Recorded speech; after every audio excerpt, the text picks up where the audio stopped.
Good afternoon, good evening, good morning, everyone. It is my pleasure to welcome all of you to the APAAACI MENA Allergy Series 2021-2022.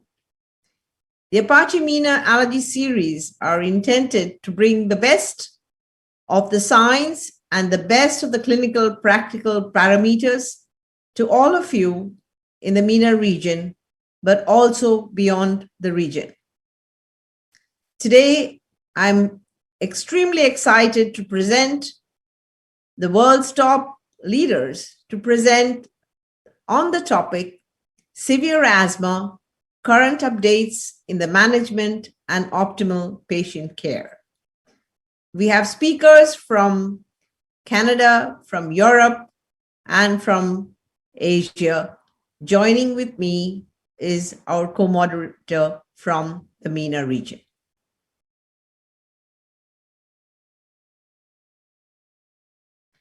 As housekeeping, I'd like to just let all of you know that when you have questions, please type your questions in the chat box and mention who you intend this question to, which speaker you would like to address this question to.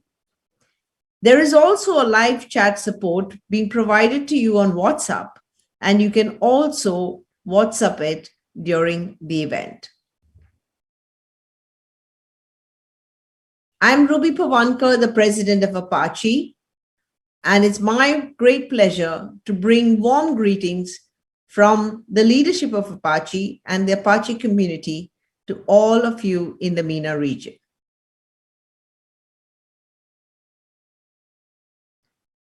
The primary objectives of today's session on asthma is to identify and differentiate severe asthma in children from adult asthma, evaluate a child with severe asthma, and to provide the evidence-based management of a child with severe asthma. As we all know, that severe asthma in children varies from that in adults. We also will highlight the role of biomarkers in defining T2 asthma patients, and we will define the patient's eligibility to differentiate biologics, the different biologics, and the real-world evidences of the effectiveness of these biologics in severe asthma. We will also highlight the recommendations of GINA 2022, which suggested strategies for asthma of different severities, and discuss the main care gaps in asthma care and how GINA addresses these deficiencies. So the first part would be covered by Professor Romel Lobo from Philippines. The second part would be covered by Professor Walter Canonica from Italy. And the third part will be covered by Professor Philippe Boulay from Canada. And I would like to give a warm welcome to our speakers. It is now also my great pleasure and honor to introduce to you my co-moderator. My co-moderator is Professor Suleiman Al-Hamadi, who is known to all of you, and who has been a dear friend of mine for over 14 years. Professor Suleiman is the Dean of the College of Medicine at the Mohammed bin Rashid University of Medicine and Health Sciences in UAE. He is an established allergist who joined into these administrative services for over 17 years, serving at different levels in charge of clinical affairs as an assistant dean, as a vice dean, an acting dean, and now currently the dean. He's also the first one to initiate allergy and clinical immunology service in UAE region. Professor Al-Hamadi is also very well published, and I've had the pleasure of working together with him for different guidelines of the World Allergy Organization during my tenure in the World Allergy Organization. So I would like to welcome Professor Suleiman Al-Hamadi to join me in co-chairing and co-moderating this webinar.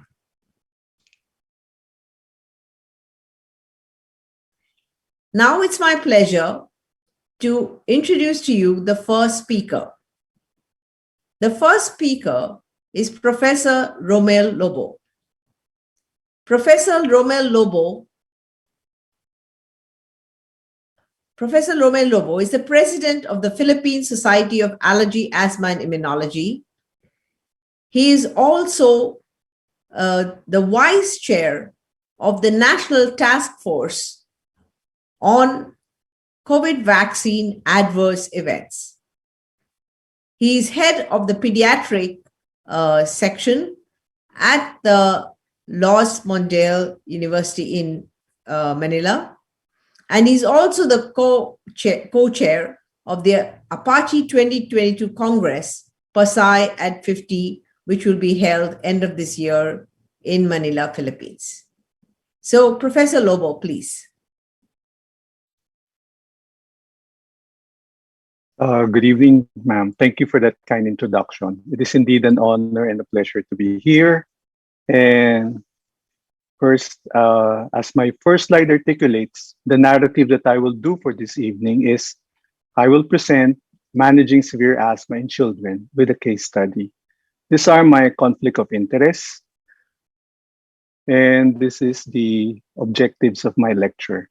I will try to identify, I hope by the end of the period, we will be able to identify and differentiate severe asthma in children, discuss how to evaluate a child with severe asthma, and consider evidence-based management of a child with severe asthma.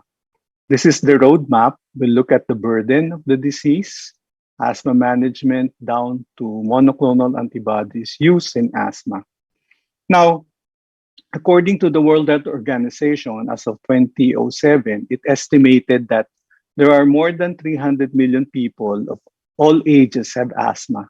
And by 2025, they expect that this number will rise from 400 million worldwide. Now, asthma has a prevalence of 10% and is by far more frequent among chronic diseases in childhood. And in adulthood, it's roughly estimated to be 5 to 8% in prevalence.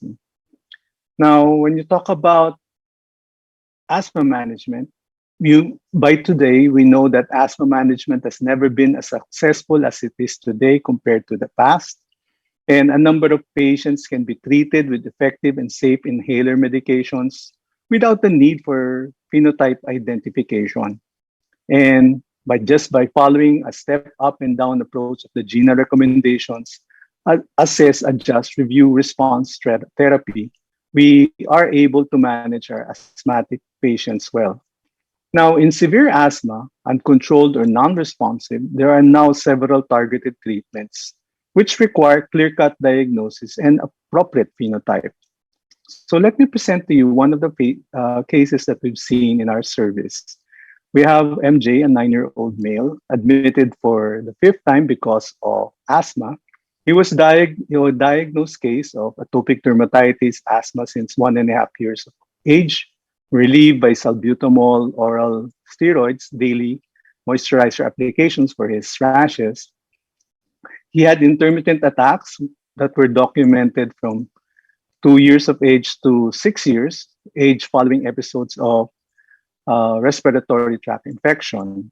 Then skin testing was done he was positive for house dust mites, Pteronissimus and Pyrenae, and Lumia tropicalis. The specific serum IgE or total serum IgE for that matter is 150 IU per microliter. And he was started on inhaled corticosteroids at 7 years for his asthma, 7 years old for his asthma, antihistamines and inhaled corticosteroids for his nasal allergy. Now, the problem now is that with this inhaled corticosteroids reaching 500 microgram per day with control, we tried to taper it down and adjust because it was well controlled. But every time we tried to taper it down, there was exacerbations. So with continuous 500 microgram per day, he's well controlled. So the service decided to do allergen immunotherapy to address his aeroallergen sensitization. But during the build-up phase, there was anaphylactic episodes. So we decided to do umalisumab with the basis of from his 150 total IgE of 150 milligram IU per meal.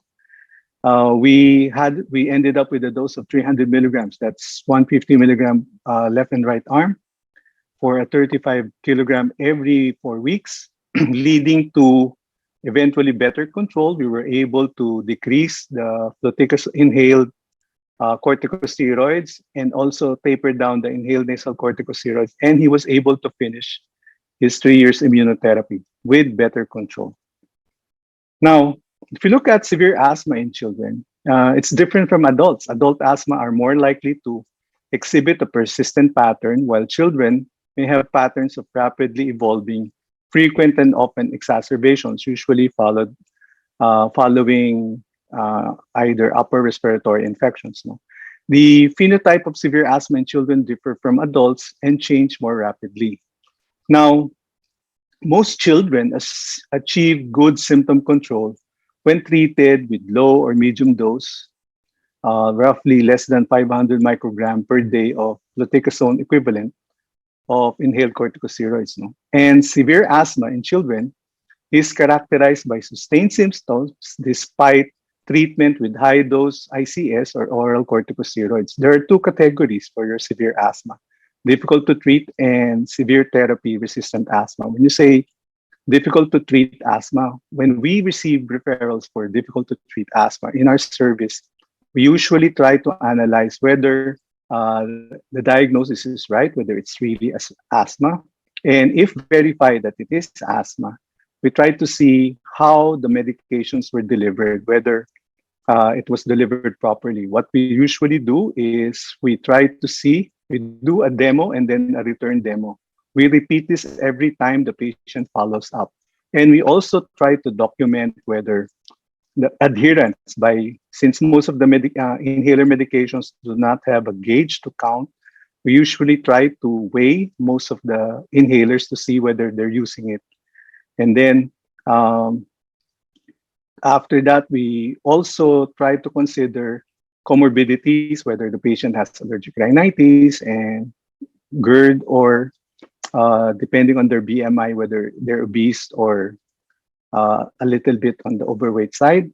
Then we also do environmental evaluation of the home front, and we do the skin testing to identify aeroallergens so that we try to educate them, minimal exposure, try avoidance.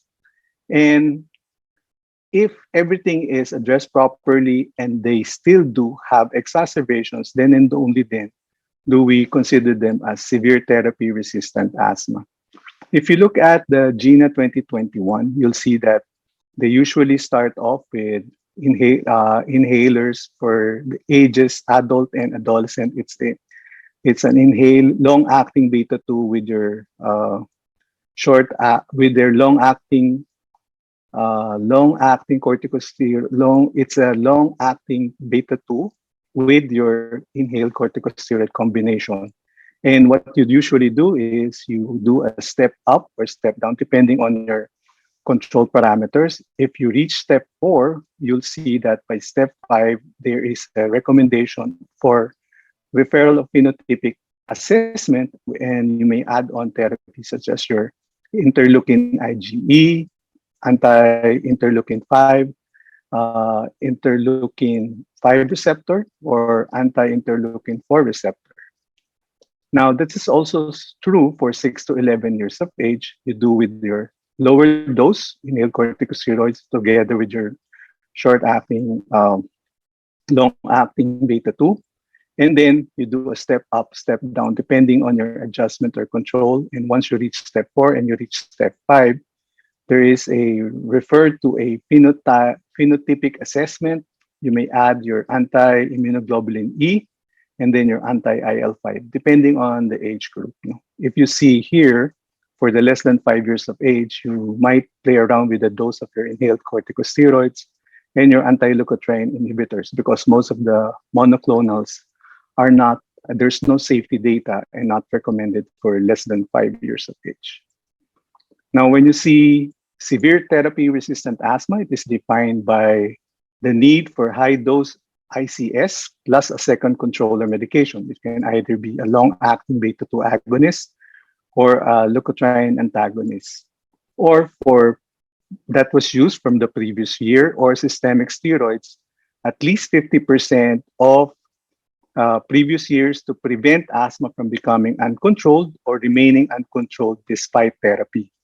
Now, this criteria must be met in which comorbidities and modifiable factors had been correctly managed. Now, these slides would like to show you the classification of asthma phenotypes according to the age of symptom onset, allergen sensitization, identified triggers, airflow limitation, and down to inflammatory biomarkers. Um, the problem with this assessment by phenotypes is that it doesn't help predict response to advanced therapies such as your biologics. Now, when you look at the endotypes of asthma, you will say that there are two types, your type 1, type 2 endotype and your non-type 2 endotype. When you say type 2, it's a asthma that is typical of atopic patients.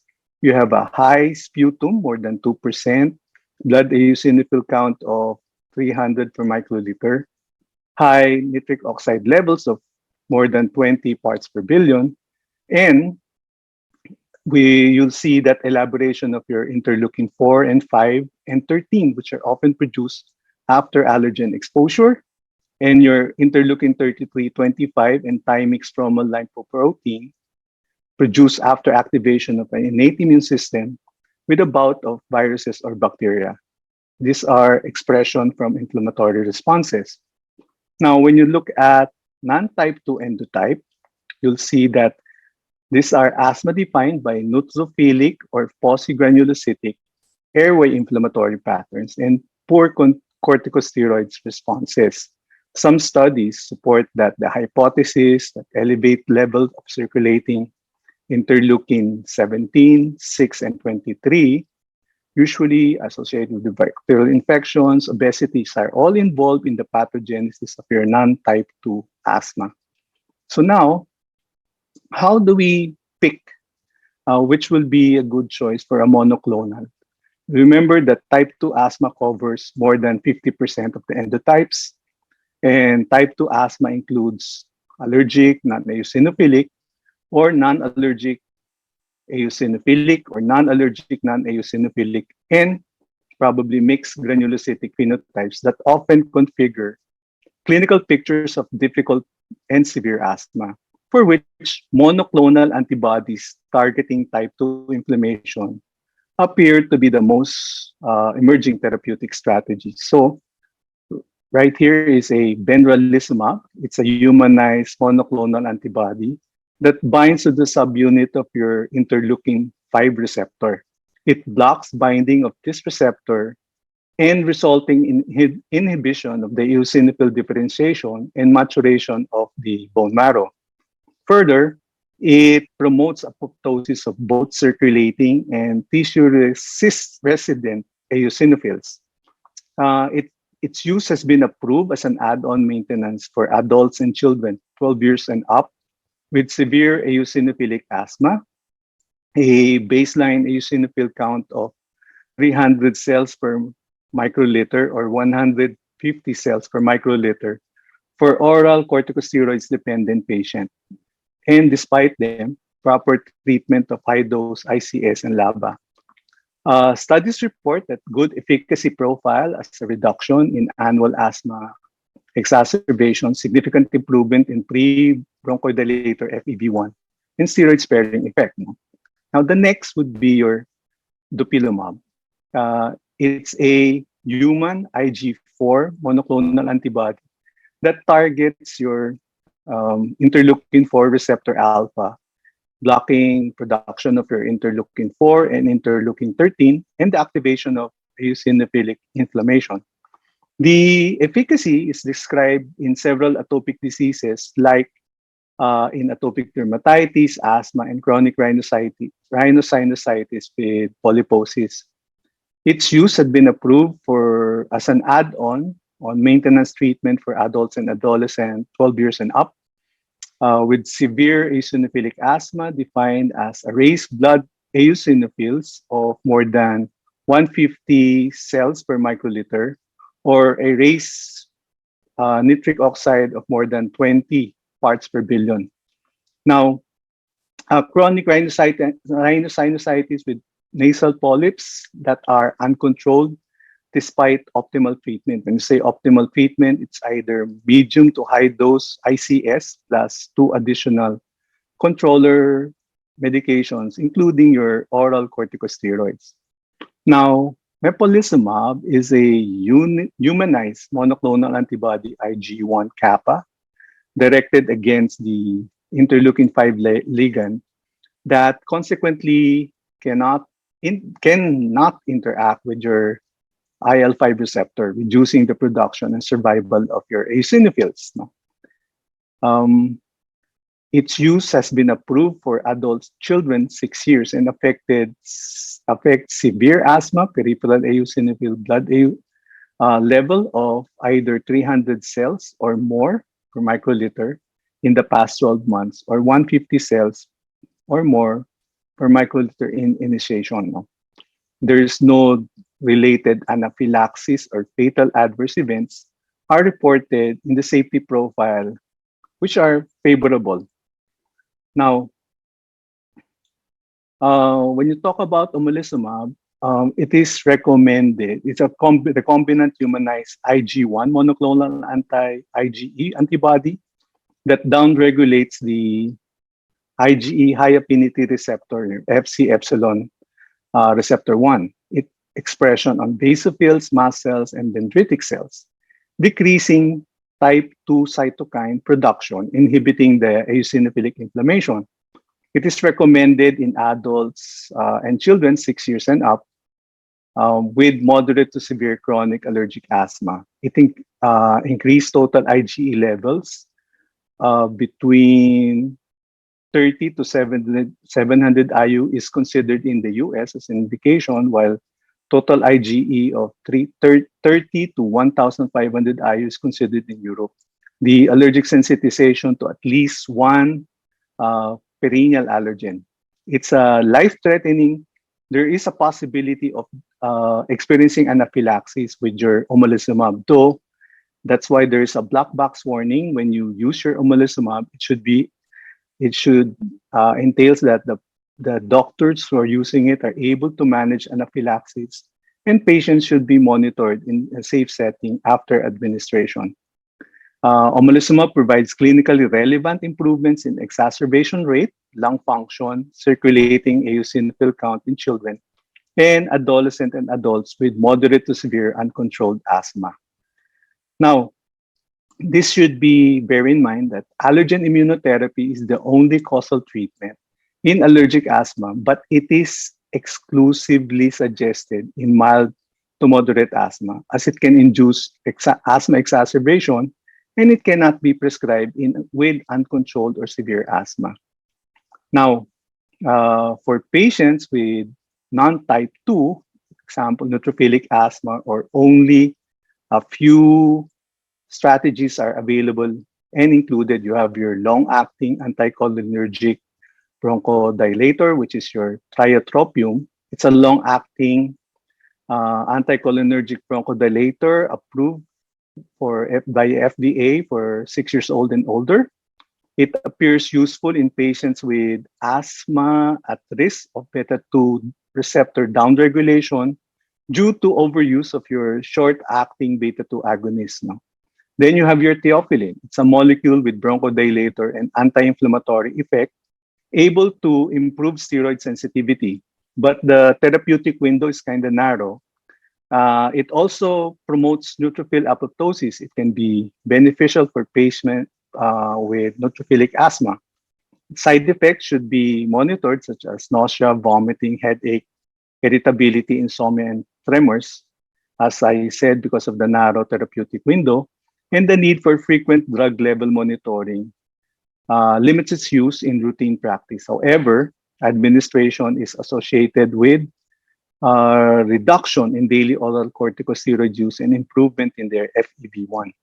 Now, what about macrolides? They are not currently recommended in severe pediatric asthma, but Prescription of low-dose macrolide as an add-on therapy may be considered in children with refractory disease, oral corticosteroid dependence, and eosinophilic or non-eosinophilic inflammation, and the current lower respiratory tract infections.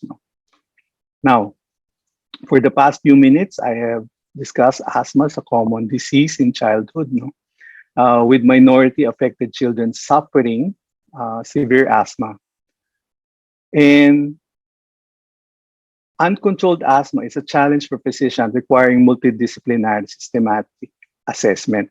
Once severe therapy resistant asthma is identified, the definition of clinical phenotype and endotype could help the clinician to resort to a personalized medicine, which recently also includes new biologic drugs.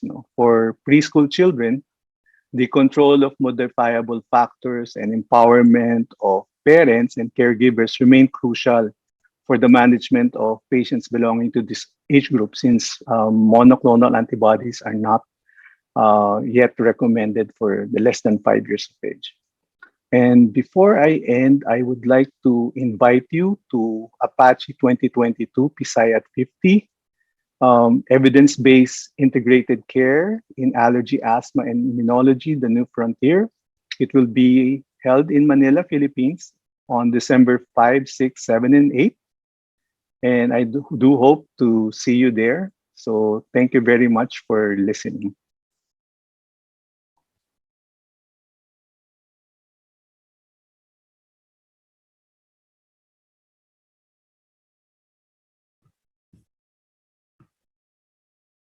Thank you very much, Professor Lobo, for this excellent lecture and overview on childhood asthma, especially focusing a lot on severe asthma.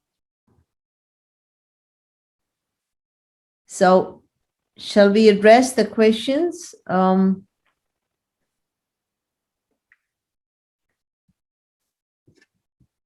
Well, what I really wanted to ask you one question, Professor Lobo, is in your children with severe asthma, are all the different biologics available? And do you do combinations of omalizumab with immunotherapy? What kind of strategy do you usually try to use more often? Ma'am, because of here in the Philippines, it's a little bit, monoclonals are a little bit expensive. So because also of FDA recommendation for age, what we're usually doing are using omalizumab combination for those children who are good candidates for immunotherapy, but we cannot move up as we build up the experience anaphylaxis. What we do is we give them, we build them up with their anti-IgE first for a few months, and then we restart immunotherapy. Right now, we're also using a different form of immunotherapy. It's not the aqueous form, but we're using the polymerized allergens, which we find less reactogenic, more immunogenic. So right now, we're trying to see whether we can use it without an anti-IgE preparing the patient, but it is safer to use your omalizumab first and then prime them with, start them with your immunotherapy.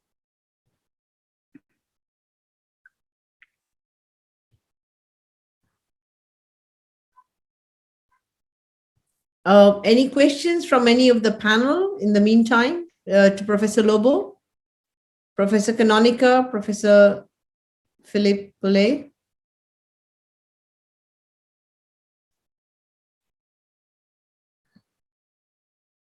Especially in relation to GINA, do you have any questions for Professor Lobo?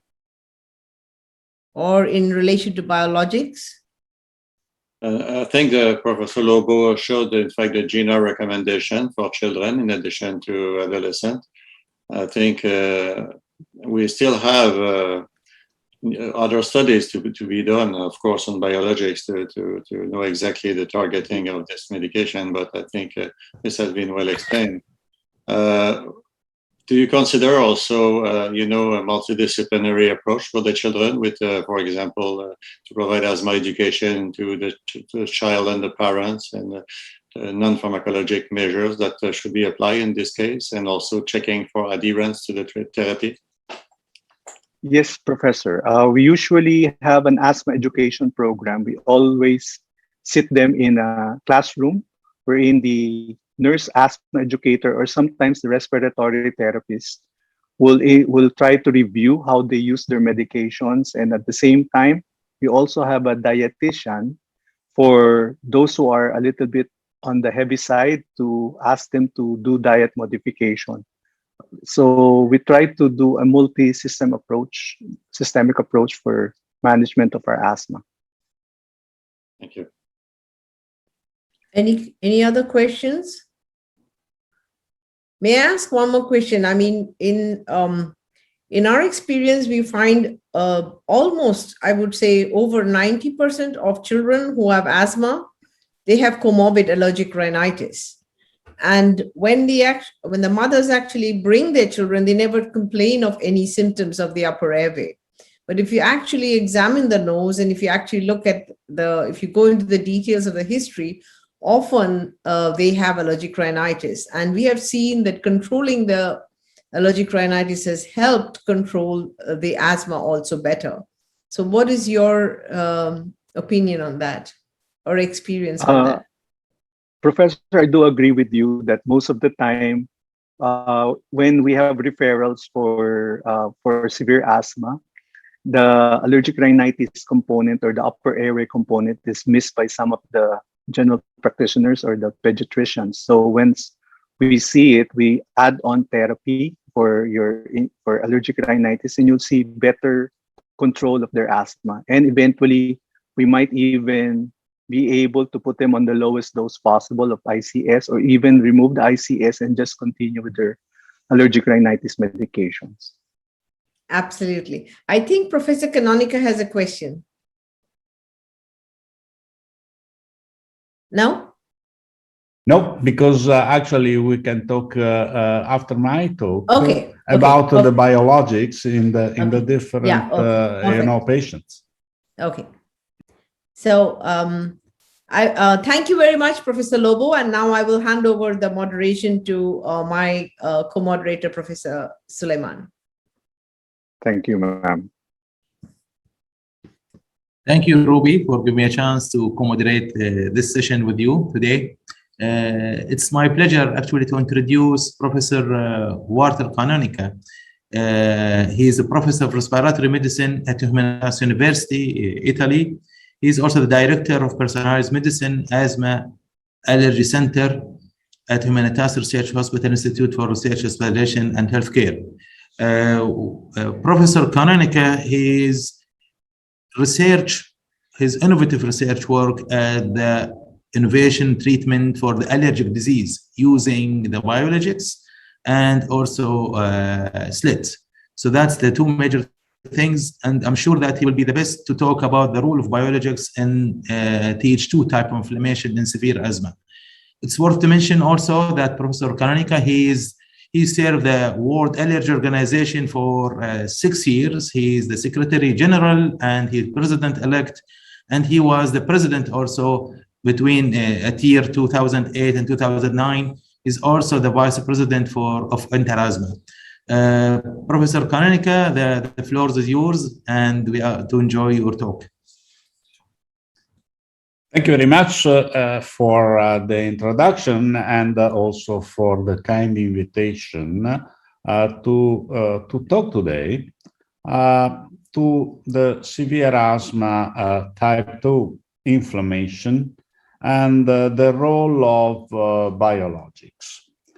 First of all, of course, my disclosure of interest, and also let me start with this slide. A couple of years ago, I was requested to take care of an issue of seminars in immunology, and as guest editor, of course, I asked Chesmiaktis.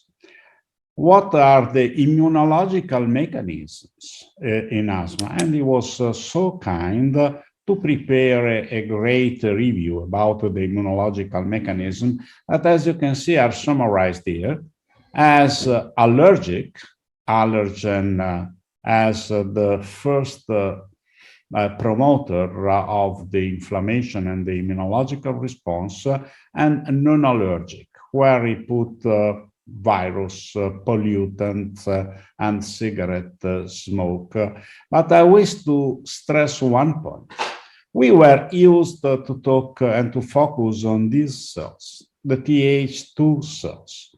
Whereas I would say that we ignore, or at least we didn't pay attention to the innate lymphoid cells, to the innate immune response.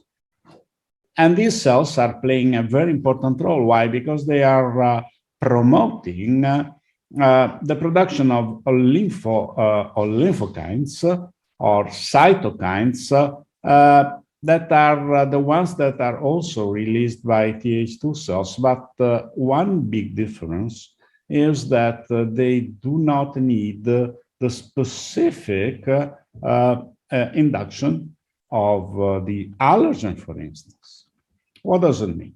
Well, it means that there is a very complex network of phenomena, but I wish to stress one more, that allergens, virus, irritants, or pollutants are working on the same side. Why? In other words, inducing the so-called alarmins that nowadays are very, very important, and once again, acting on ILC2 cells, whereas on the other side, IL4 is working on Th2 cells, and of course, this is an adaptive immune response. Now, what is the key point? That independently of the trigger, well, actually, the alarmins are all involved. And both innate and adaptive immune response are producing the so-called type 2 cytokines. In that I mean IL-5, IL-4, and IL-13. Now, let's go to the asthma phenotypes and to biomarkers. Well, biomarkers, once again, for seminars in immunology, I asked Nick Anania to prepare a review on the different biomarkers, and he did a fantastic job. I have no time to list all the possible biomarkers that you can see here. I wish just to go to the, let's say, the most important one as type 2, the sputum eosinophils, the blood eosinophils, FeNO, and the total IG. And with the levels that are here reported, but also the advantages and the limitations in detecting these different biomarkers. Let's say we investigated with Nick Anania too, of course, different biomarkers such as periostin. As you probably remember, it was on fashion because of some interesting data with the anti-IL-13. But at the end of the story, it was not considered anymore for a phenotypization of the patients. And then I'm introducing the concept of phenotypes. I must confess that Solly Wenzel did with a great paper in Nature Medicine, designing, as you can see, with the different phenotypes. Well, we can distinguish mainly three phenotypes: an allergic asthma, a non-allergic eosinophilic asthma, and a so-called neutrophilic asthma. Well, I must say that this is questioned. Why? Because my friend Christian Virchow, in a great paper with Param Nair, I mean, they question quite a lot the neutrophilic asthma, and I wish to say that they define it as asthma unlikely. So this, in a way or another, can be questioned, but I will come later a little bit. Let me mainly focus on eosinophilic asthma. And the eosinophilic asthma, as we mentioned, can have an allergic origin or a non-allergic origin. Nonetheless, there is an eosinophilic airway inflammation. And in this sense, the different phenotypes, allergen-driven, mixed eosinophilic and allergen-driven, or just eosinophilic asthma, well, they are they have the distribution of the different biomarkers. As you can see, elevated IgE and FeNO, if of course there are the eosinophils here too, and then elevated eosinophils and FeNO in the pure eosinophilic way. Now, the biologics. Well, very recently, Guy Bruxelles published a fantastic review in the New England Journal of Medicine about the biologic therapies of severe asthma. In that, I wish to go back a few years and talking about Paul Ehrlich. Why? Because, I mean, he had a dream. And his dream was to have a magic bullet which seeks its own target. And 15 years ago, we published at the beginning of the biologic era for asthma that actually the magic bullets which seek their own targets are there. And actually this is the case. And more or less in the same year in GINA, well, as you can see, a few monoclonal antibodies were reported to be for the step 5 treatment. So a lot of new papers, this is a few years ago paper by, I mean, Arnaud Bourdain and colleagues, including Marc Humbert, the president of ERS right now.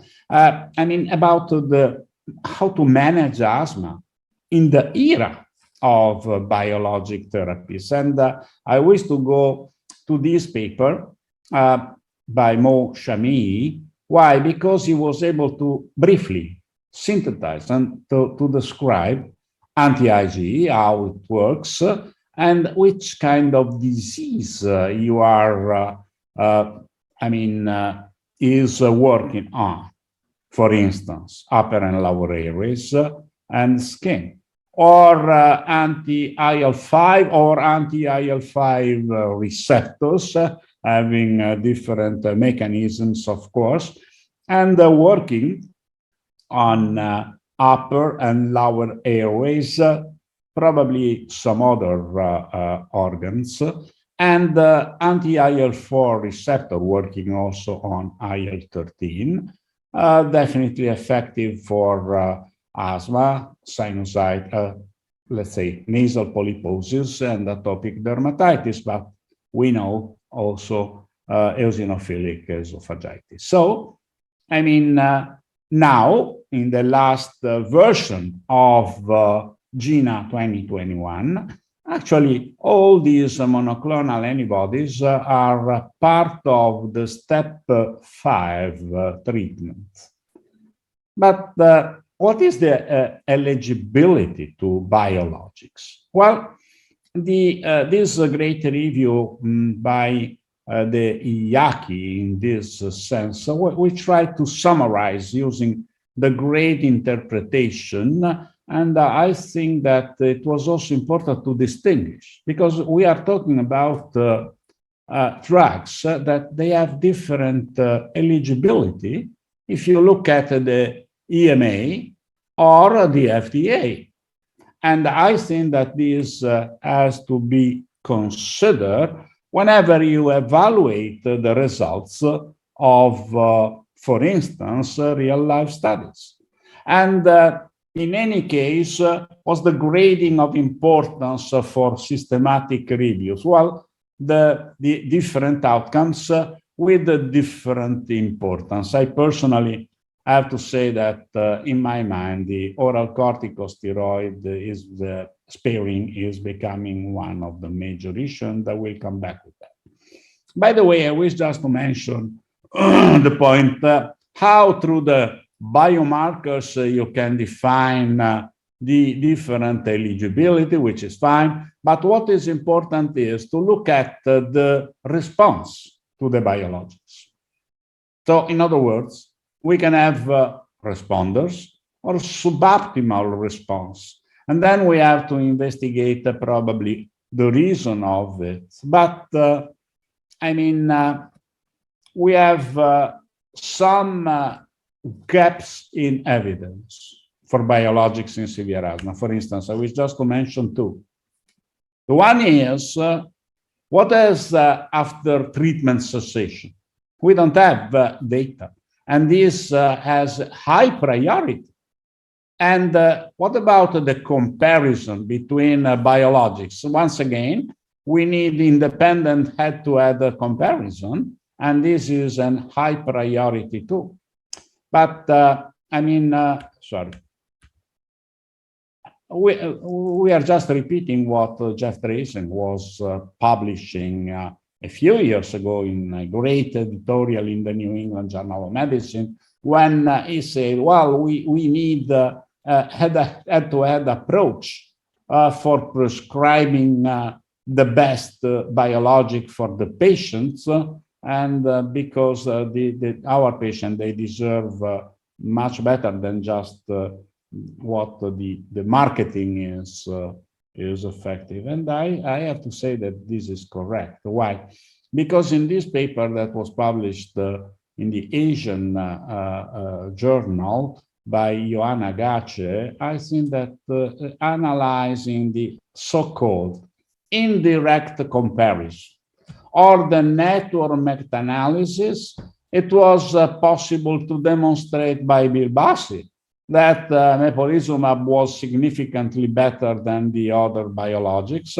Tom Casale claimed that reslizumab is superior to benralizumab for quality of life, or another that there was a better efficacy of benralizumab versus mepolizumab. So, in other words, this is definitely not the way to go. We need real head-to-head studies. But I mean, once again, we need official definition for super responder, partial responder, and non-responder, also because in the management of the patients, we then have to correct deciding if to continue the biologic agent or to discontinue the treatment of the patients. And why I have to say that this is important? Well, because we have to consider, for instance, that the data from real life are very important.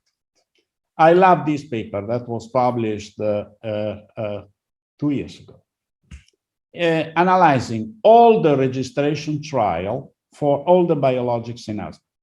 Look at the age of the patients that was quite high, compared, for instance, to the age of the cohorts of the asthmatic patients in the US. Or if you look at the BMI, I mean, we know that our patients are overweight, whereas the recruited patients in the trial, you know, they were not overweight or nor even obese. And I mean, also the race. We know the problems of the Afro-Americans, asthmatics, and the severity in these patients. Well, if you look at all the trials for registration, this population was not recruited. And also the smoking status that, as I showed, is important in inducing the alarmins in our patients. Well, I would briefly say that the registries are gonna give us important data in this sense, and just mention chart or the ISAR one. Let me go back to Guy Bruxelles and his great review. Why? Because he was indicating properly what are the mechanisms of action, or what are the targets of the different biologics that we heard already a lot about it. But how to prescribe? Well, I love this kind of algorithm because, first of all, you have to evaluate the correct inhalant technique and the adherence of the patients to the treatment. But then, of course, we have to evaluate, the coexisting conditions and also the biomarkers. And being this the case, to separate the patients with or without oral corticosteroids, because once again, this is important from a clinical viewpoint, and in some cases is one of the criteria for eligibility to some of the biologics. And then, of course, you have to evaluate later how is the response, if it's a good response or a poor response, and then to go ahead or not. But let me give you that these are the characteristics of the different biologics for prescription. Once again, please keep in mind that there are local criteria. So it's very, very important what we combine the data also to evaluate what are the criteria for eligibility. Nonetheless, I think that I can't agree more with this conclusion. These therapies represent a major breakthrough. But how? Because they are decreasing significantly exacerbation rate and improving the quality of life and asthma control for patients with type 2 severe asthma. Now, I love the ISAR data with looking at the biomarker. Why? Because the biomarker, as you can see, they are overlapping in severe asthma patients. But looking at the different cluster, I have no time to go into detail. It was found that, 61% of the patients, they are older, symptomatic, and obese females, with the definition also of these different three biomarkers. So I have no time to go with it. But the type 2 biomarker, mainly pheno and blood eosinophils, as Christian Virchow is underlining, are mainly in severe adult onset asthma. So, once again, there is a concordance with what I showed you before. And this is very important. Why? In this other study that we published as ISAR, analyzing what is the distribution, and this is a very important clinical message, between eosinophilic and non-eosinophilic asthma. Well, what we concluded, that is actually 83.8% are eosinophilic phenotype. And they are older, with a later onset of disease, and with a worse lung function. Whereas the non-eosinophilic is just 1.6% of the patients. To make a long story short, severe asthma eosinophilic phenotype is definitely the more prevalent and also more prevalent than previously thought. Just to make a long story short, I have no time to go into the calculation, but look, for instance, Italy, 88% of the patients, they have eosinophilic asthma. And the final conclusion was that just 1.6% are not eosinophilic, and they are least likely eosinophilic, but more than 80% are eosinophilic asthma. Why this is important? Because whenever we were thinking about the different study with, let's say, cohort, like SARP or UBioPred, as you can see, the percentage, the so-called eosinophilic asthma was around 50, almost 70%, but now we are 84% of the patients. And in addition, this is related to the age, as I said before, but also look at here, non-eosinophilic and eosinophilic. And look at the therapy. At baseline, there is a clear-cut difference in terms of use of long-term OCS and also after the treatment. Now, definitely the eosinophils, the patients defined with high eosinophil, they have more exacerbation, poor asthma control, and lower lung function. Nothing new. 30 years ago, Jean Bousquet already published that there is a relation between severity of asthma and blood eosinophils. And this was also confirmed 10 years later using sputum eosinophils. So we have to consider this point. Let me finish with the OCS sparing effect. Why? Because we know, and it's demonstrated, that the biologics have a great effect in sparing the oral corticosteroids. And I have no time to go into details, but you know much better than I do this trial published in very important journals. And I wish to mention the charter of the severe asthma patient, where they say that they deserve not to be reliant on oral corticosteroids. It's time for a change. And the take-home message is that, for instance, the Italian registry, altogether we define that the oral corticosteroids sparing effect of the biologic treatment is a privileged outcome of the biologic treatment. And also Andrew Mencesgau recently published the concept that it's time to move from theory to routine clinical practice. In other words, to really teach and to make aware the patients and the doctors that this is really one of the key points. And I go back to the Guy Bruxelles paper recently published in the New England. Why? Because he defined the ultimate aim is to prevent both short-term and long-term oral corticosteroid use in people with severe asthma. And let me say that GINA 2021 is actually saying that oral corticosteroids are the last resort in treatment in asthma.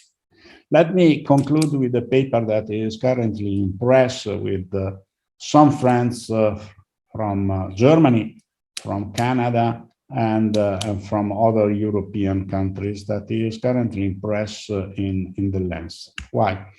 Because actually we described that the treatment is different, changing from the 20th to the 21st century. Why? Because as you can see, the biologics or even allergy and immunotherapy, I mean, they are nowadays not anymore focusing on the acute relief of symptoms.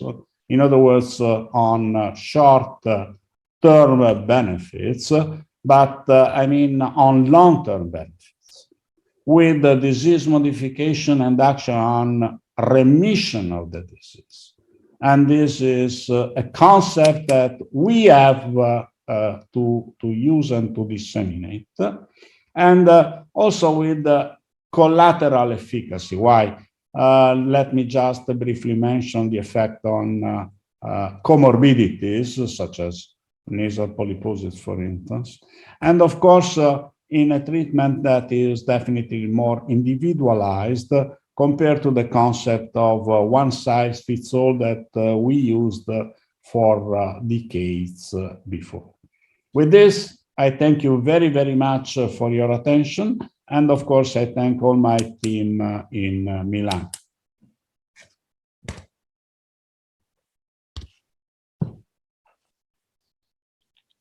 Thank you, Professor Karonika. That's very insightful talk and up to date. We have a couple of minutes, probably a few minutes for a question. I cannot see question in the chat box. Probably a common question, Walter, I'm sure that you hear about it. Now, what determined the choice of the Biologic? Now, when you stress in 2 points in one of your slides, so what is the decision to decide that this is the time to switch or to add another Biologic in case of the Th2 type inflammation asthma? Are there any specific guidelines for that or not yet? No, there are not yet. And this is, in my mind, very, very important because, I mean, I think that this is needed.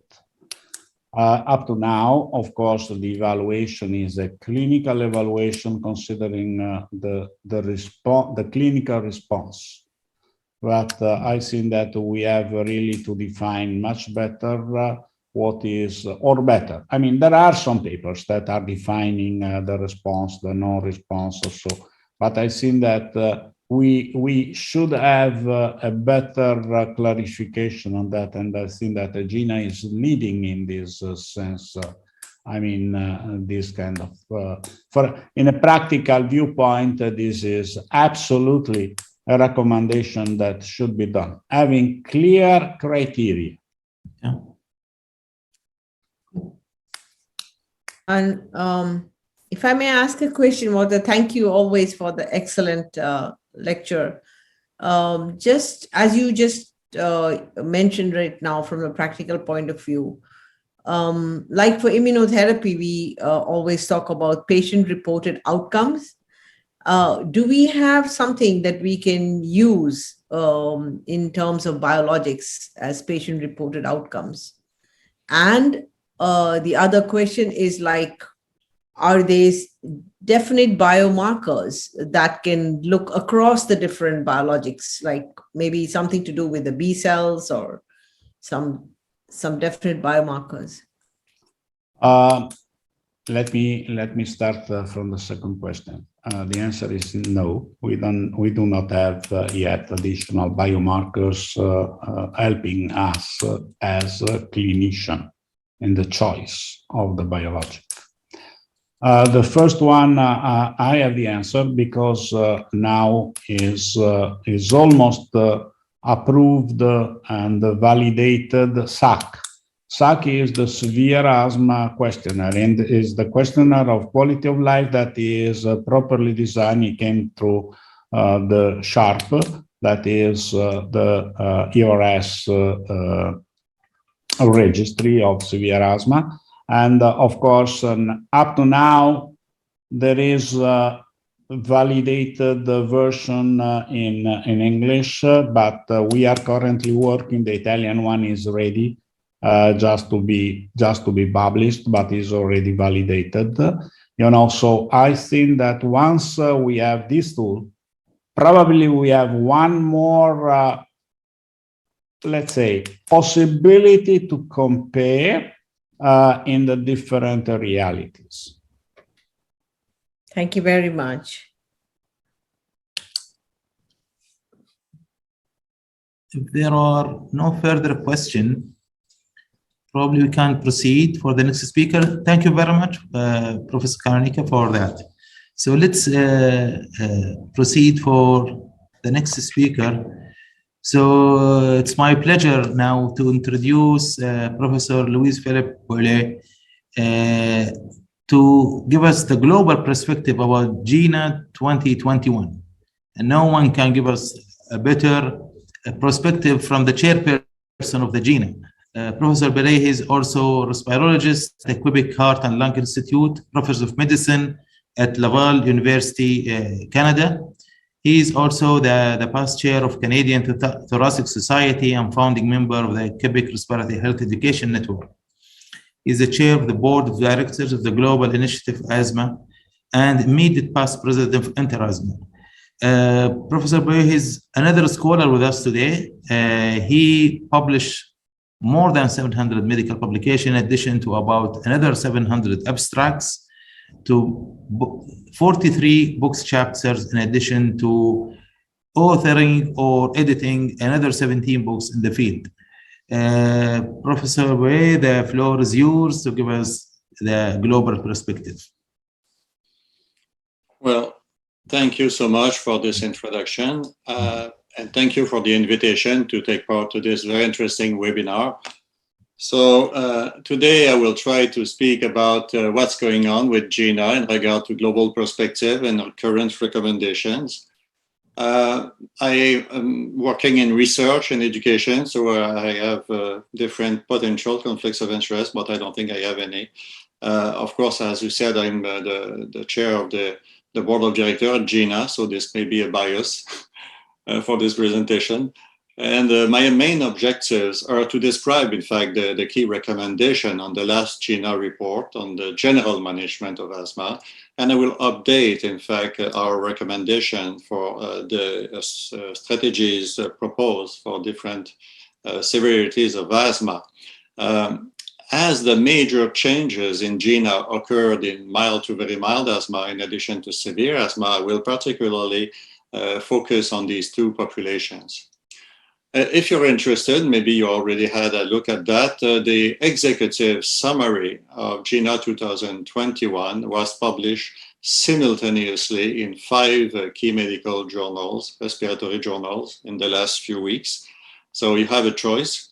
And I will invite you, in fact, not only to have a look at the paper, but the appendix of the paper, because we had tables, figures, and different tools that could be helpful for implementation of the recommendations.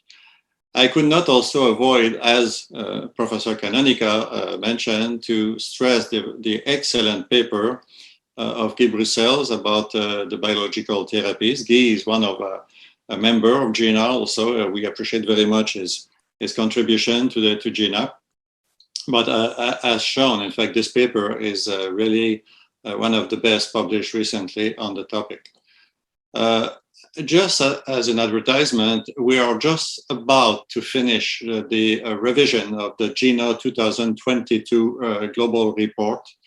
So probably we will be able to publish the report in the next 2-3 months. So you may be interested to have a look at this one. And also this year, we will update the difficult to treat and severe asthma pocketbook, which is the major publication from GINA on severe asthma. I think this book has been appreciated by many people. And in fact, we are trying to further improve the book and update the book with the new developments in this field. And we also plan to have a GINA app for iPhones and all the intelligent telephones. Just a reminder, in fact, GINA is not a guideline. It's interesting because we always speak about GINA guidelines, but it's a strategy. In fact, we don't use the same methodology as the national guidelines or international guidelines, but it's really a global evidence-based strategy for the clinician that can be adapted to local health system worldwide. And according to the availability of treatments and care in different countries. And of course, in the recent years, we have focused more on how to apply the recommendation to care instead of going into details of pathophysiology and other basic consideration, although they can be consulted in appendix of the reports. So what's interesting with GINA is that usually for guidelines, I took part to so many guidelines in the past. I know how difficult it is, how a lot of work it is, but and usually guidelines are updated about every 5 years. GINA, we are updating the report every year. So I think it's quite a task, but we're reviewing the literature every 6 months. And then we're publishing a new report every year to keep abreast of the developments. If you're interested to have a look more about the methodology or any other consideration for GINA, please, I invite you to look at our website, the ginasma.org. And not only you'll see the reports, But you'll see also the regularly updated recommendation for COVID-19 and asthma. The next revision will come in a few weeks from now, 2 to 3 weeks about. And also there is an implementation toolbox that will help you, in fact, to implement care, the recommendation into care. So a lot of interesting tools in this toolbox. So one of the key recommendation or figure of the GINA report is really this loop here, where you have to confirm the diagnosis of asthma initially. We know there is so much over-diagnosis or under-diagnosis of asthma. It's important to have objective means to confirm the diagnosis. We have to look not only at symptoms, but also at risk factors, comorbid conditions, inhaler techniques and adherence, and also the patient preferences. These are really basic elements, but sometimes that are not always performed or done. Then, of course, as Professor Kalinka said, we're in an era of personalized medicine. It's not only one size fits all. We have really to adapt the treatment to the characteristics of the patient, to the phenotypes. This is particularly true for severe asthma, and also provide the tools to the patient to be able to properly use the treatment. So education and self-management skills are very important. And then the last component of this loop is really to assess the treatment. So we have really to look at how does it change symptoms? Do we have less exacerbations? Are there some side effects? What is the lung function now? And how the patient is satisfied with the treatment? So it's very important to consider these elements. In regard to the goals of treatment, we said that symptom control is very important, of course. They should have a normal life. In fact, the vast majority of asthmatics should have a completely normal life. And of course, we have to reduce the risk. So to maintain a good lung function, prevent exacerbations because they are associated with so many problems, not only in regard to the quality of life, healthcare use, but also it can promote, in fact, some changes in the structure of the airways over time, as it's been shown. So we have to prevent exacerbations. And of course, the patient goals may be different from ours, so we have to discuss that. And we should not forget that symptoms and risk factors are sometimes discordant. You can have a perfect control of the symptoms, but still the patient can have 2-3 exacerbations a year. So there is something missing there. We have to be careful to look at that, to adapt the treatment, not only for the symptoms, but for the risk reduction. In 2019, following the SIGMA studies, GINA proceeded to a fundamental change in its asthma management recommendations. In fact, since 2019, and it will be the same in 2022, we don't recommend, no longer recommend SABA-only treatments for step 1, so the mildest forms of asthmatics. And also, we consider that all asthmatics should have an ICS, an inhaled corticosteroid containing control or treatment available to reduce the risk of serious exacerbations.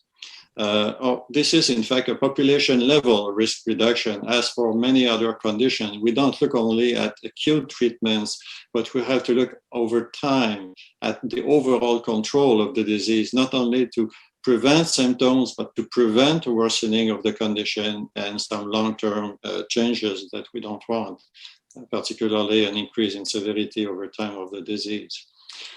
Why do we do that? In fact, of course, this is for mild to very mild asthma, mainly, that we have been proposing this change, because usually in the past, many of those were only controlled with a SABA, short-acting beta-2 agonist.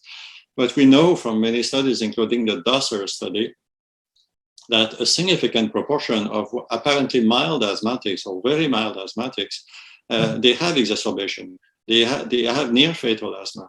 And in fact, about 1 out of 5 of asthma death are in such patients. I was so sad when I saw a few years ago, in fact, a young patient considered to have the mildest form of asthma, which just a puff of salbutamol every month or two, coming to the hospital, dying, in fact, from his asthma, from an acute severe attack. So this happens, and we want to prevent that. And of course, exacerbations are unpredictable. they can be exposed to viruses, pollens, allergens, and so many things. So we have to be sure that we are trying to cover some problems if they happen. Of course, we had SABA as the first-line treatment for more than 50 years, so it's very difficult to change the habits in medicine. There is a huge force of inertia, but I think we have so many evidence now that we have to be careful about this treatment. All the SABINA studies that have been performed worldwide recently stress, in fact, the risks of using only a SABA, and if we abuse of this type of medication, there is really a high risk of problems. So in GINA 2021, we wanted to make it a little bit more clear, because sometimes it was confused in regard to the strategies. So now we have two tracks.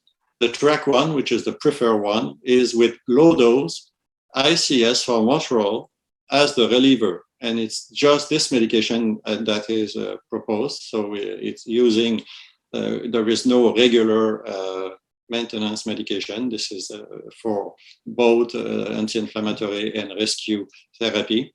But there is also a track 2 for those who do not want to use track 1, or if the patient prefers to use another type of strategy. Ideally, if the patient does not have exacerbation and is adherent, wants to be adherent to its treatment, then track 2 can be used. But we have to be careful, otherwise, if the patient is not adherent, he will be exposed to the risk of SABA-only treatment. And of course, for the two tracks, the treatment may be stepped up or stepped down using the same reliever.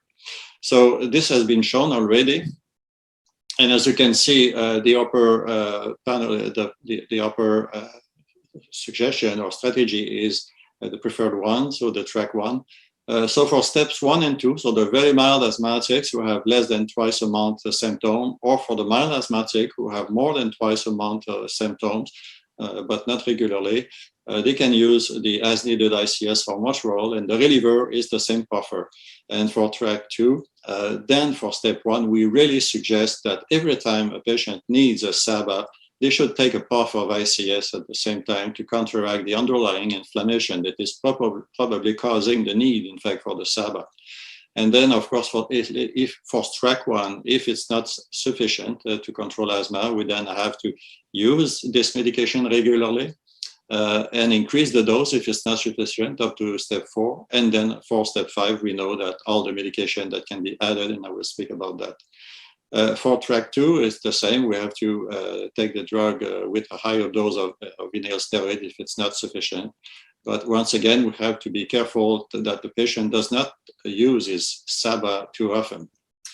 The evidence for that is really coming from now more than, it was less, but now it's more than 10,000 patients that have been studied.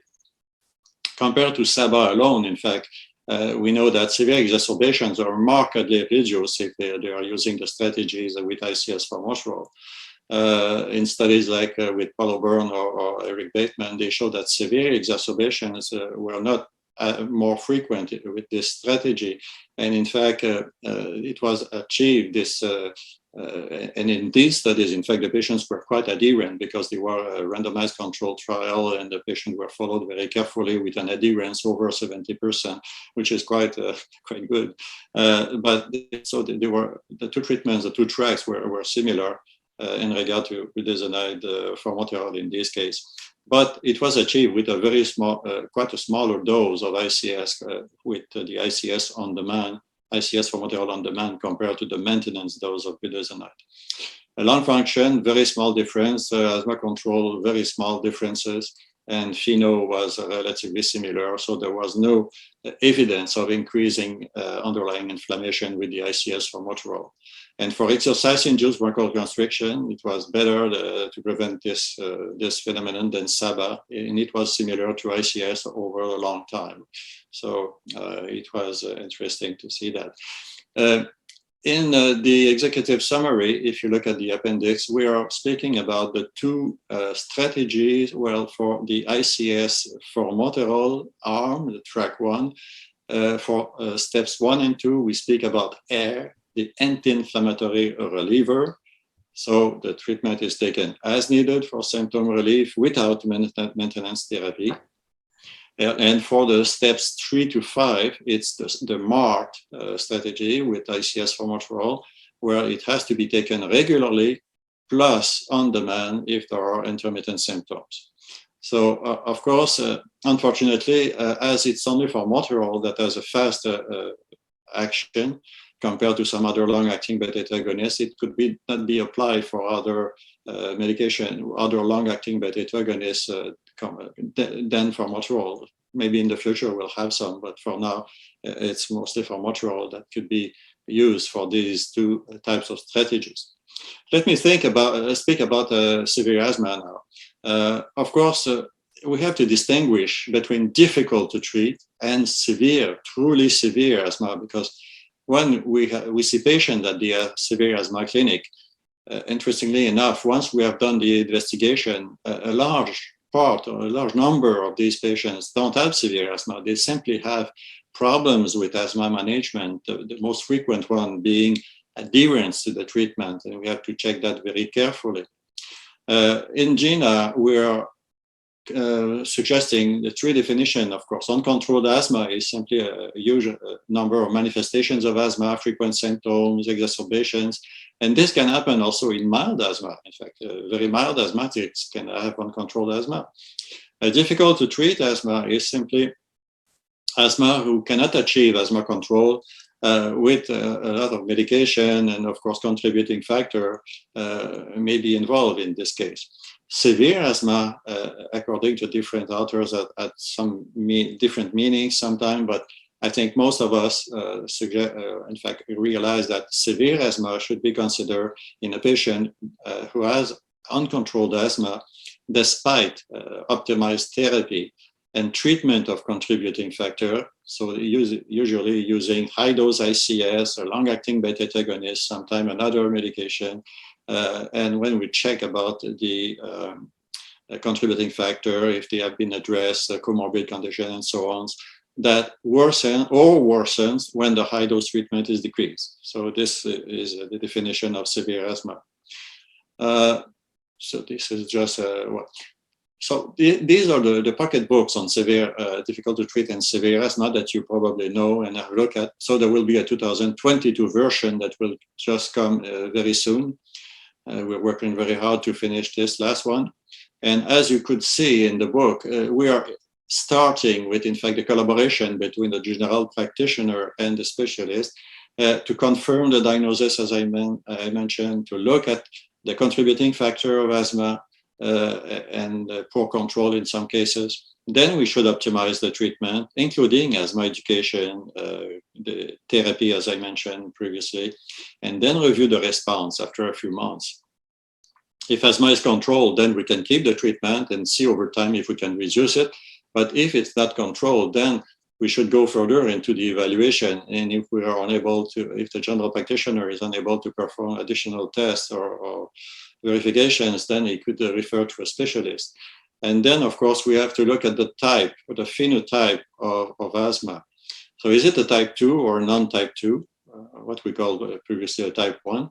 And we have to look at blood eosinophil, pheno, sputum eosinophil, it's available. Is it an allergic type of asthma? Do the patient needs oral corticosteroids to maintain control? And of course, if we have a type 2 inflammation underlying, I think we have to check, of course, for the other condition that can lead to an eosinophilia or a type of eosinophilic inflammation. So there is a basic investigation to be done. If there is no evidence of type 2 inflammation, then we have to review the diagnosis. Sometimes one of the most frequent conditions that is mimicking severe asthma is glottic dysfunction. It's just amazing how many problems with what we call usually ILO, exercise-induced laryngeal obstruction, are considered to be severe asthma, but this is a condition that should be diagnosed. So there are many comorbidities that we should consider if there is no type 2 inflammation and the patient seems to be very symptomatic. And we can use many other tools, like, of course, those who are mentioned here to check if there is not an underlying condition. If it's a type 2 inflammation and the patient is very poorly controlled, we can consider increasing the inhaled corticosteroid for a few months, or consider if there is a comorbid condition that is contributing to the type 2 inflammation.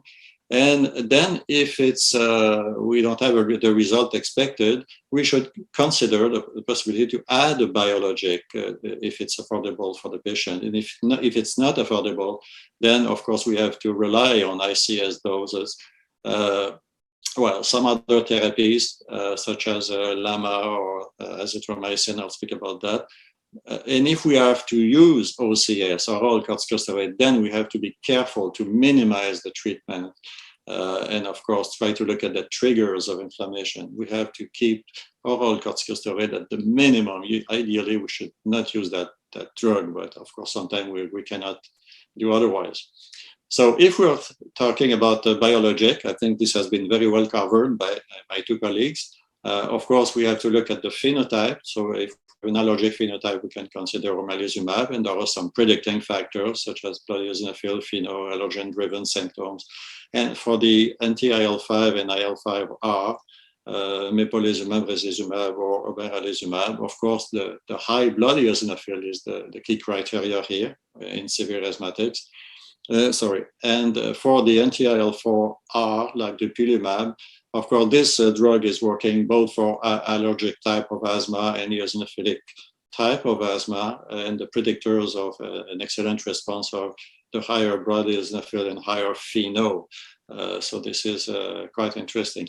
If these tests cannot be done, the assessment of inflammation, I think the patient should be referred, because it's very important to determine if it's a type 2 or non-type 2 asthma for additional therapies.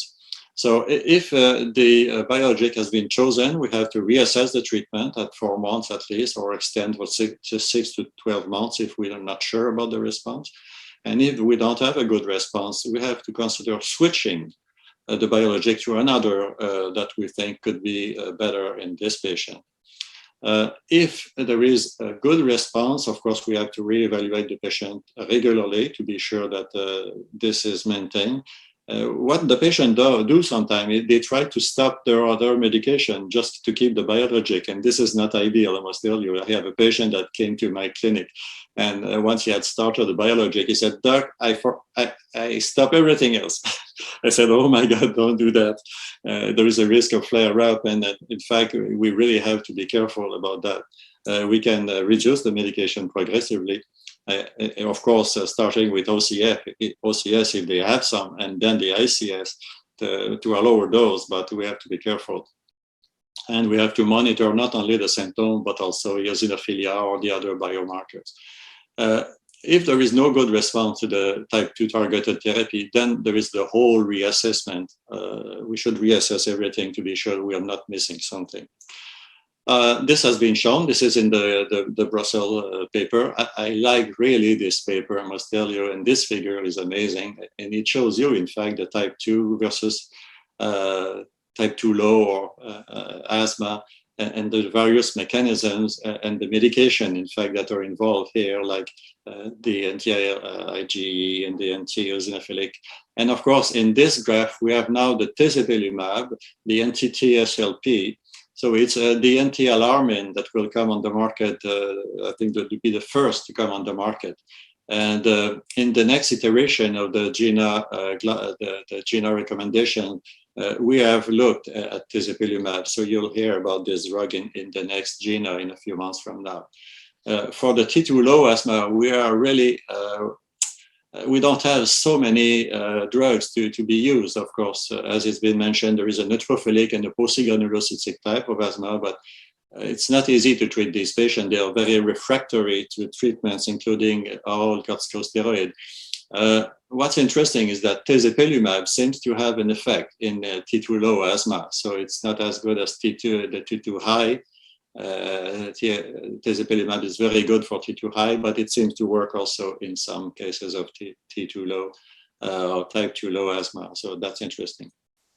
In regard to the LAMA, long-acting muscarinic antagonist, we propose to use it if the patient is not controlled with a high dose of ICS plus LAMA, Of course, it's less expensive than a biologic to start with, but of course, some patients are improved, some patients have less exacerbations, but the main effect is an improving slightly lung function. And the effect should be there. Probably it's due, in fact, to the vagal tone that is underlying some types of asthma, like in COPD. But we have to try, is it working or not? And if it is, I think we should keep that medication.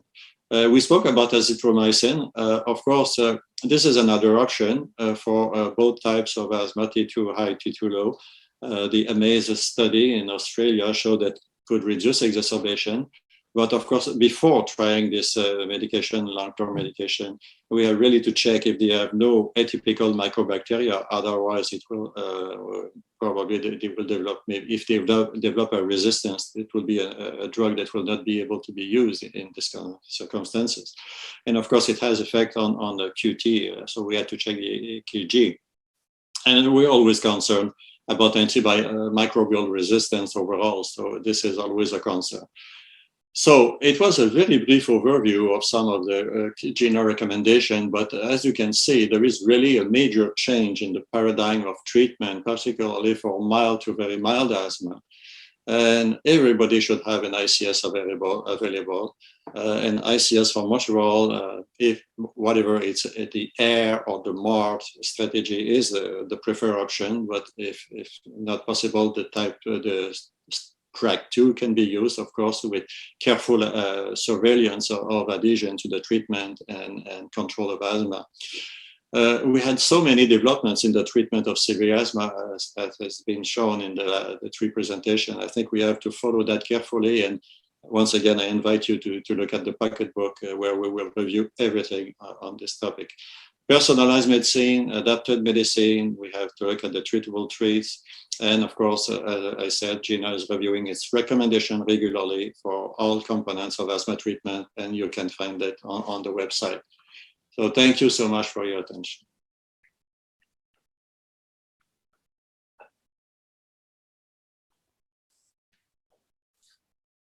Thank you, Professor Perry, for this great overview for the GINA guidelines. Again, now the floor is open for questions.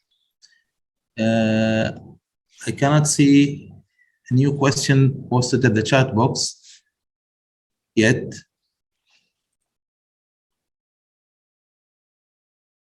Our speaker or Ruby, if you have any question. Yeah, I mean, I was very much interested in the difficult to treat. Thank you very much, Professor Louis-Philippe Boulay, for the excellent talk. And I think the GINA 2021 update is really excellent. I've been reading it, and it's really wonderful. I mean, it's like a big major change compared to the older versions of the GINA. So I think it's targeting very practical aspects and also the, evidence-based. So when we see patients with difficult to treat asthma very often. Like you said very nicely in your slide, that difficult to treat asthma doesn't mean it's difficult asthma. It's the situation that. So what are the confounders of difficult to treat asthma? Is it just adherence, poor compliance, or what would you put as the foremost factors contributing to it? Yeah, thank you for the question. Yes, I think adherence, of course, is the major problem with that. In many studies, when the patient are included in studies, both the placebo group and the treatment group improve, and probably the placebo groups improve because the compliance or adherence to the treatment is improving the baseline treatment with ICS. So this is a major cause, of course, of difficult to treat of asthma. But very often, for example, triggers, of course, very well for the allergens, of course, somebody can be allergic and have exposure to triggers. Occupational asthma, sometimes they have a trigger at the workplace. Comorbid condition, as I mentioned, are so frequent. For example, obesity can be associated with symptoms that are considered to be from asthma, but it's not from asthma, it's from the obesity itself. And of course, glottic dysfunction. There are so many rhinitis can contribute. There are so many comorbidities that can contribute to symptoms that are considered to be from asthma or that can affect asthma control. So these are all things that we should really consider, and very often it is due to a misunderstanding of the patient about his disease and the treatment. So of course we have some to have a better education, or try to persuade the patient to take his drug more properly, or look at its environment, and also investigate for other conditions. It can be heart, it can be upper airways, it can be so many things. So of course we have we should not forget the inhaler technique. We should not forget, in fact, so many components of the basic components, as we said. So, but I think the studies in Holland, for example, have shown that if, for example, the inhaler technique and the adherence to the treatment is improved, then the proportion of difficult to treat asthma drops drastically to about 4 or 5%. So I think they are very key components of difficult to treat asthma.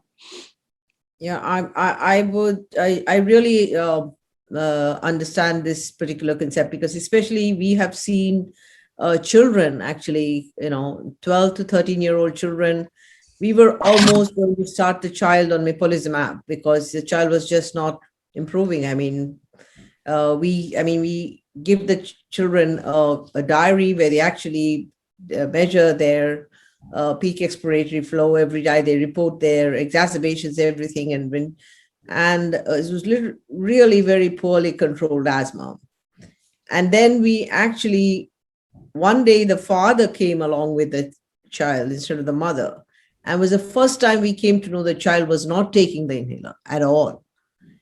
And then it was, we tried to explain to the child the importance of taking regular inhalation, that to ensure that the technique is correct. And a month later after that, it was very well controlled. So we just got the child off without having to go on to any biologic. Not that biologics are not good, but in this case, it was really not indicated because it's just poor compliance.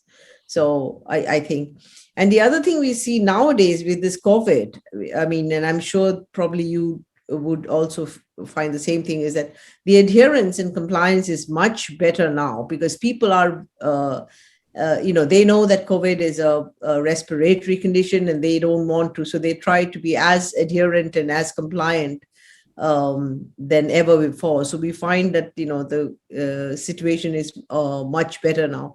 Do you find that in your practice? Oh yes. In fact, during the COVID period, I think due to the health measures, the mask and everything else, we had the exacerbations have been dropping, and in fact, the control of asthma has been much improving in asthmatics.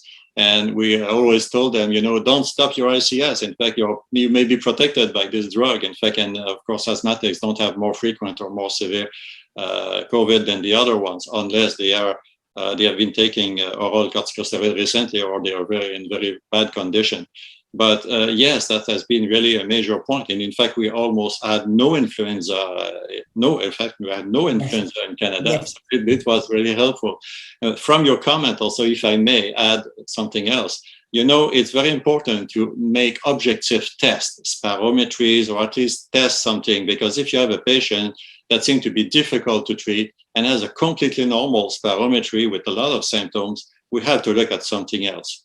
And this is also applicable to the long COVID, because right now we see a lot of long COVID with the Delta variant, and we start to see some long COVID with the Omicron.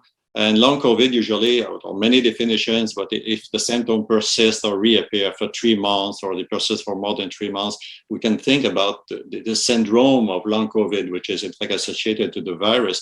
But then for an asthmatic, we have to distinguish, is it really uncontrolled asthma or really viral induced long COVID with some systemic symptoms? So once again, spirometry and a good assessment of the underlying lung condition, including chest X-ray or exercise test, should be done sometime to distinguish between a long COVID and an uncontrolled asthma following this infection. I think there's a question here. It's asked, is azithromycin recommended to pediatric patients? It is asked by Rasha Sidamed Ellison Omar. Well, I think I will ask Professor Lobo to have a look at this question, because it's his field more than mine. Yeah. azithromycin, is it? Ma'am, according to several papers, macrolides are not currently recommended in severe pediatric asthma, although um, prescription of low-dose macrolide may add as an add-on therapy may be considered in children with refractory disease, especially for oral corticosteroid dependence, eosinophilic and or non-eosinophilic inflammation. That's the point that I would like to make, ma'am. Thank you very much. Of course, for adults, we have to be careful. We usually keep azithromycin as a last resort treatment because we're always concerned about the development of resistance to that drug, and also we have to be careful about the other EKG, for example, if they have hearing problems, because it can affect hearing. So we have to be careful. Thank you very much. I have a question for Walter. Is he? Here I am. Yeah. I was just thinking, now with the development of so many type 2 biologics, like we talk about now the most recent one being TSLP, anti-TSLP. And years before, say, I would say like 15 years before or 20 years before, the epithelial cell was considered just like a barrier cell, about 20 years back. That was the kind of concept of what, and everybody was focusing on the immune cells. But over time, several groups, including ours, also have worked and shown that the epithelial cells are important source of multiple cytokines like TSLP or IL-33 or and these play an important role in regulating the inflammation. And they also are very important from the point of view of barrier function, because anything that actually causes a leaky epithelium or a loosening of the tight junction, again, gives more capacity for inflammation through allergens or viruses or even pollutants. So what would you like to highlight in this particular aspect? I can't agree more, Ruby. I think that that's the beautiful of the research. I mean, we cannot stop the evolution of the science.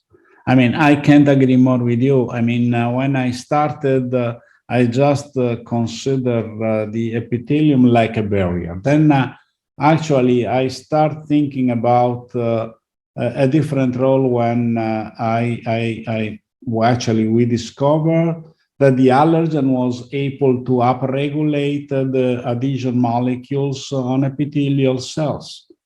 And nowadays, we are learning how important roles they are playing. I would say even in a provocative way, independently of the trigger. Or probably in a while, we will distinguish the different triggers able to induce even different alarmins. So in my mind, it's probably is just the beginning of a new story. Thank you very much. And I love it. I do love it. Yeah, me too. I mean, because I have, literally lived through this journey of seeing how in the beginning, we used to think of it like that. And then as we evolved, we're looking at different RANTase and eotaxin and then IL-33, TSLP. I mean, it's really, and especially also how the epithelial cells interact with immune cells, the cross talk. If I may, Ruby, there is another point that I wish to underline. How many options or how many failed to demonstrate efficacy? I think that once again, probably we have to consider, I mean, all of us are aware that, for instance, mepolizumab was declared not effective in 2000 when published in the Lancet. And this is because, of course, we had the approach, and I'm happy that Luis Philippe was actually saying yes, because we approach in one size fits all in what at that time probably was the way to treat the patients. Now we have a different scenario. Of course, for let's say an intermittent asthma, I can understand that we can do something. Probably, I can envisage that in 10 years, 15 years, probably even in intermittent asthma, just a little bit of a biologic will be able to change the natural history of the disease. Just to make a comment about that, many years ago, when I was young, we started to test the omalizumab, and the first trials for omalizumab were for allergic rhinitis. Definitely. Yeah, I agree. Absolutely. At the time, we were expecting that it would prevent the development of allergic asthma or minimize the development. It's so funny, but the problem is, of course, as there is a question about that, it's about the cost. Of course, if it was but yeah, absolutely. Are there any other questions between us? I think this is such an exciting area. And, question 2, what is the likely price trajectory of monoclonal antibodies, as by Shafiq ur Rahman? Yeah. Price trajectory of the monoclonal antibodies. Well, I guess we all hope that it will go down because they are costly medication, not available everywhere in the world. I think I'm always amazed sometimes that even in some countries, inhaled corticosteroids are not easily available. And if there is a long-acting beta-agonist, it costs a fortune for these people. In fact, it's the equivalent of working for 3 months to pay his medication. So for biologists, we are very far from that. So it's just available to a fraction of the world right now.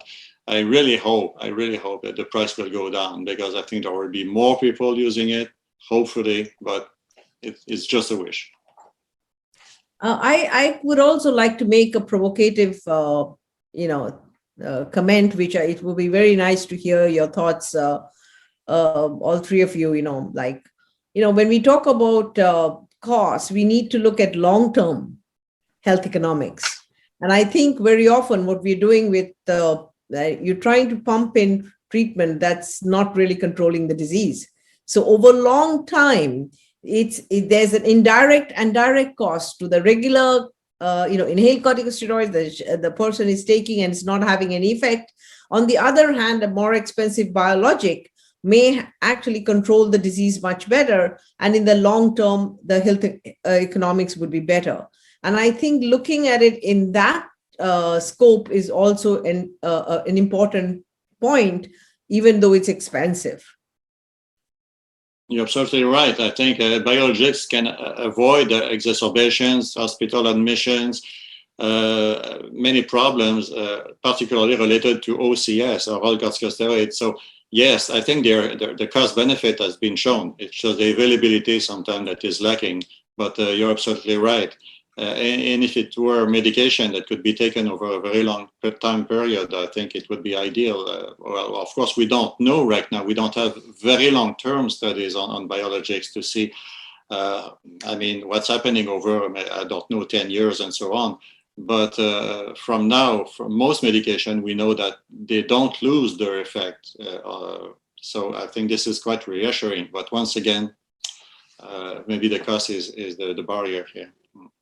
And also the other point is that they can target different allergic diseases. It's maybe allergic rhinitis and asthma, or asthma and atopic dermatitis. So because they cut across different allergic diseases, I think from that point of view also it could be considered a much. If the right patient, I think patient selection is very important in this. And of course, communication to the patient, and the patient being able to understand the importance of it. I think this is actually key in my way of thinking, and it would be nice to hear your thoughts. Luis and Walter and Professor Lobo. Well, if I may I think that nowadays something that even in the beginning of GINA wasn't highlighted, but is nowadays a reality, is the correct evaluation of the comorbidity or commonality. Is up to you how to define it. And in this sense, I'm stressing the concept of the multidisciplinary approach. I mean, I think that for too much time as pulmonologists, we didn't pay attention to the upper airways. And I'm not just talking about allergic rhinitis, I'm talking about rhinosinusitis with nasal polyps, for instance, as the ENT people, they didn't care about asthma. And I think that today we have to work together. And we are working currently together in my institute, and then we decide together if the eligibility of the patient to one or the other treatment. And I think that this is the way to go. And once again, I'm going back to my friend Louis Philippe. This is something that GINA already is underlining and teaching, and people should be aware of it. I can understand that the primary care physician, they cannot do it, but there is one key word: referral of the patient. And I think that this is really a key point, a referral of the patient to the, let's call it asthma center, since we are now focusing on asthma. Well, I cannot agree more, of course. I think a key point in modern medicine right now is to know exactly the characteristics of the patient, of the disease, so that we can propose the right treatment. It's not only in regard to the basic pathology, it's in regard to the psychological characteristic of the patient, the environment, the ability to use the treatment. So, I mean, this is so important to characterize the patient properly and look at the care gaps or the deficiencies that can be responsible for uncontrolled asthma. So I agree that if sometimes, for example, our general practitioner, they cannot see a patient more than 10 minutes sometimes at the office. This is impossible to do a proper formal evaluation of a difficult patient. So they should refer. And of course, with the help of our educators and the collaborators, the ENT surgeons and all that, I think we can do a proper assessment. So targeting is very key, I think. Absolutely. Ma'am, I also agree with your point when you said something like cost effectiveness and all. But the problem with certain countries is that availability of the monoclonal antibodies, that they are not there. Even if the physicians would like to prescribe it, and they need to go to the Food and Drug Administration for compassionate use, and with compassionate use, it becomes more expensive. So that's one limiting factor. So yes, I do agree. I do agree. But now, as I think was also highlighted by Louise and Walter also, that many countries now the costs will come down because there are people who are trying to make at lower costs, and when more people use, I think the costs will come down. So there are multiple different aspects that would help us as we go ahead. And then also there's the role of biosimilars, so I mean, I don't think that we addressed that. I mean, if there's any comment from Walter or Louise on that, I mean. We can go ahead, Walter. I think you work on that. Yeah. Well, yeah. Biosimilars. There is a problem of equivalence of biosimilars. This is a big chapter, I must tell you. Yeah, that's what I'm asking. Because that's a big thing being promoted in many. But I don't think that the biosimilars cannot come to the market for the current monoclonal, since they have been registered a few years ago. So I think that we cannot expect, at least for anti-IL-5, anti-IL-4, at least we need a decade, if not more, to have a biosimilar. or biobetters, which is something that could be the current way to go. But I mean, I'm a little bit discouraged because if you are thinking that, I mean, from a theoretical viewpoint, we could have, and I have to say that in the literature there are reported some biosimilar for anti-IgE, but they never came to the market. No, I was just asking because of the challenges, as Professor Lobo has highlighted, in developing countries, you know, so I know. the access to this sometimes becomes difficult.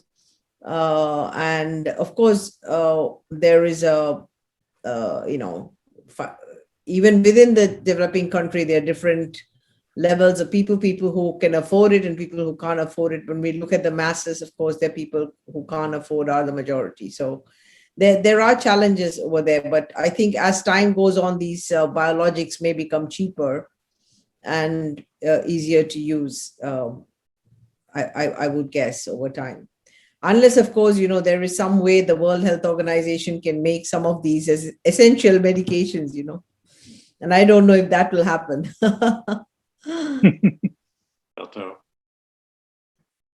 So any other comments or questions? Professor Suleiman, any questions? Nothing from my side. I think very interesting. Thank you for our colleague. There is a third question that appears here. I don't know if we need to read it or not. Is there any research going on, some cheaper medication for severe asthma? So I'm not aware of, but if anyone can answer that. I don't think there I don't think there are research on that right now, hopefully in the future. But you know, we should not forget that 95% of asthmatics can be very well controlled with ICS and LABA. Yes. If it's well used. You know, I know in some countries there have been studies looking at the amazing effect of a good adherence to this treatment with a lower cost of ICS, for example, with the LABA on asthma. So maybe we have to work on that first, and hopefully in the future we'll get some biologics that are cheaper. Indeed. Thank you very much, Dr. If you allow me, I will ask Professor Ruby just to wrap up the session. Yes, Thank you all. Thank you very much, Professor Suleiman, for co-moderating this session with me. I would like to thank Professor Lobo. I would like to thank Professor Walter Canonica and Professor Louis-Philippe Boulay. I mean, we've had excellent talks by the three of you, three leaders from three regions of the world, and leading just the area we are talking about. I mean, you're leaders in this area, leading GINA, leading the asthma registry, leading pediatric asthma. We are so privileged to have you with us, and thank you for your generosity, for time, and for all the efforts made to make this excellent talks and for all the discussion. I think our audience is greatly benefited, and this will also be on APAAACI TV, so it will be available for many to attend in case people have not been able to log in immediately. So we look forward to continue working with you in APAACI and as APAACI MENA also. And we thank you once again for your generosity and for the excellent, valuable contribution to this webinar. So stay safe and stay well, and a good evening and a good night to all of you. Thank you. And I thank all the audience also for being there and being patient and listening and with excitement.